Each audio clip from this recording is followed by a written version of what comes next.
தாவீது தேவனுக்கு பயப்படுற மனுஷனா இருந்ததுனால, தாவீது கஷ்டப்படுற காலங்களில் எல்லாம் அவன் ஆபத்தை கண்டு மறைந்து ஒளிந்து கொள்கையில, ஆண்டவர் அவனை அப்படியே தனியா விட்டுடலங்க.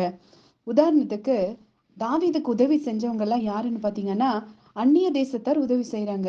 சொந்த மகன் எதிராளியா நிக்கிறான். ஆனா அந்நிய தேசத்தார் அம்மோன் புத்திரனாகிய சோபி, மாகீர், பர்சிலா இவங்க மூலமா தயவு அவருக்கு வருது.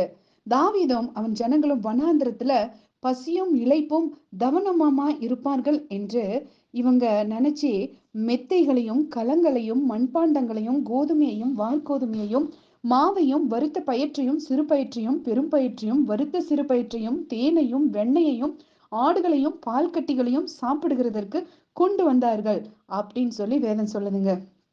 தேவன் தாவீது ஆபத்தை கண்டு ஒளிஞ்சிட்டு இருக்கிறப்போ அவன் அப்படியே விடல. அவனுக்கு தேவையான அத்தனையும் வனாந்திரத்துல அவன் இருக்கும் இடத்திற்கே மனிதர்கள் மூலமாக ஆண்டவர் கொடுத்து அனுப்புறாரு.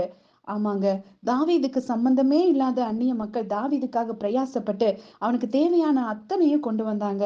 அதே போல இன்னைக்கு நம்ம நெருக்கடியான சூழ்நிலையில இருந்தா கூட, நம்ம சொந்த பந்தங்கள் நம்மளை கைவிட்டாலும் கூட தேவன் நம்ம கைவிட மாட்டார். உற்றாரும் உறவினரும் கைவிடும் நேரம் அந்நியர் மூலமாக கூட தேவன் நம்மை ஆதரிக்க முடியும் அப்படிங்கிறத இந்த வசனத்தின் மூலமா நம்ம விளங்கி கொள்ளலாம்.